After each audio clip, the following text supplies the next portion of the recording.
L'information en continu, bien sûr. Nous passons tout de suite à l'actualité sur la presse écrite ce matin. On démarre avec nos confrères du quotidien. Le quotidien, ce sera pour évoquer bien sûr cette situation des médias non conformes, bien sûr la fermeture, avec le quotidien qui affiche aujourd'hui le CEDEPS et bien sûr le ministère de la Communication.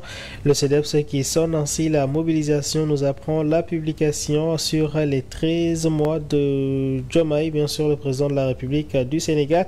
Le journal donc de revenir sur les conséquences assez dramatiques sur le plan social d'après nos confrères. Des journalistes, techniciens, community managers, infographistes, animateurs entre autres sont toujours dans la rue malgré des maigres salaires. C'était donc une source essentielle de revenus dans un contexte économique déjà difficile et une immense déception pour beaucoup de jeunes qui avaient pourtant soutenu ce projet du président. Aujourd'hui, la presse efface un écran noir, rapporte le quotidien.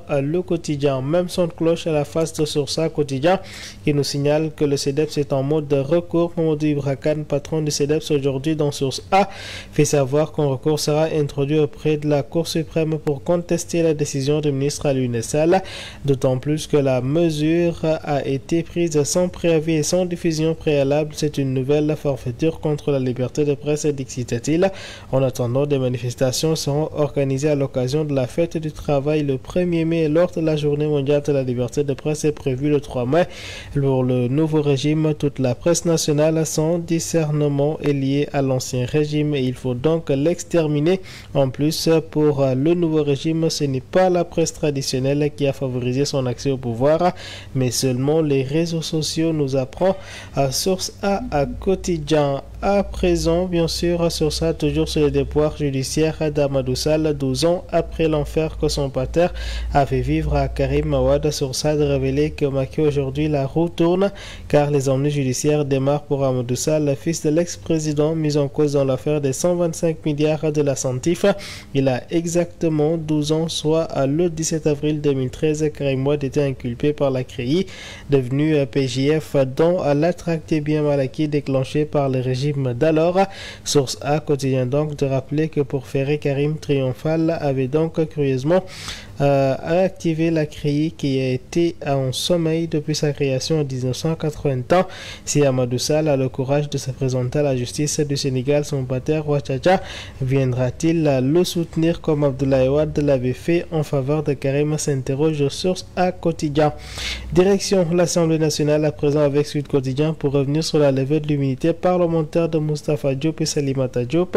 L'Assemblée nationale a ratifié hier la liste des membres des deux commissions ad hoc chargées d'examiner ainsi les demandes de levée d'immunité parlementaire de Moustapha Diop et Salimata, les deux anciens ministres indexés dans le cadre de la gestion des fonds force Covid-19 seront ainsi auditionnés ce mercredi, à part les commissions ad hoc avant que la plénière ne se prononce le vendredi 2 mai sur la levée ou non de leur immunité.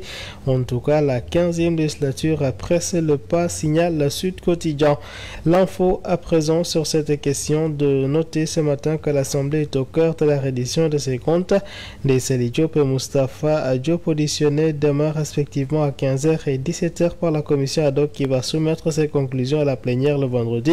La position du pouvoir et de sa majorité sur cette reddition des comptes ne laisse aucun doute sur la levée imminente de cette immunité parlementaire de ces deux députés anciens ministres de Macky Sall. Après Farbango, Moustapha Diop et Ndeye Sali Diop, la liste des députés qui vont voir leur immunité levée dans le cadre de cette reddition des comptes est loin d'être close, renseigne l'info quotidien. Parlons justice à présent avec Direct News quotidien qui revient sur un aveu de corruption portant sur 250 millions dont 50 d'ores et déjà remis. Qu'attend le procureur pour arrêter Cherkey et l'ex-directeur de la construction, s'interroge Direct News quotidien. Cherkey qui a révélé aux enquêteurs que pour obtenir la signature du protocole, Ismaïla Madior Fall lui aurait réclamé 250 millions de francs CFA. Il affirme avoir remis ainsi un acompte de 50 millions de francs en espèces dans le bureau de l'ancien ministre en présence de Mohamed Anas El Bachirouane. Ismaïla Madior Fall est traduit devant la haute cour de justice, lui le supposé corrompu. On se demande ce qu'on fait fera de celui qui a avoué qu'il est le corrupteur et qu'il a agi avec la complicité de l'ex-directeur de construction, en l'occurrence Mohamed El Bachir Rouane. Le procureur est ainsi interpellé sur le cas Cherkey et celui d'Ahmed El Bachir Rouane, révèle Direct News Quotidien. Justice toujours avec Libération cette fois et l'affaire Tahirou Sarr et Farbangom et compagnie. Le juge de corser le dossier, souligne le journal au papier noir à Farbangom. Aujourd'hui à 10h, c'est attendu. Tahirou Sarr demain également à 10h, convoqué pour de nouvelles inculpations. En attendant, Dembangom, frère de Farba et Abdulaziz Khan, est écroué pour complicité d'escroquerie et blanchiment de capitaux portant sur 31 milliards de francs CFA. Sur Libération aujourd'hui de révéler tout sur la nouvelle vague de convocation lancée par le juge du premier cabinet financier. Explosif à présent, c'est l'Observateur quotidien qui s'exclame ainsi en revenant sur l'enquête sur la dation en paiement pour la construction du centre de surveillance pour bracelets électroniques. Les domaines et l'urbanisme au cœur d'un faux grossier et de vol d'assiettes foncières.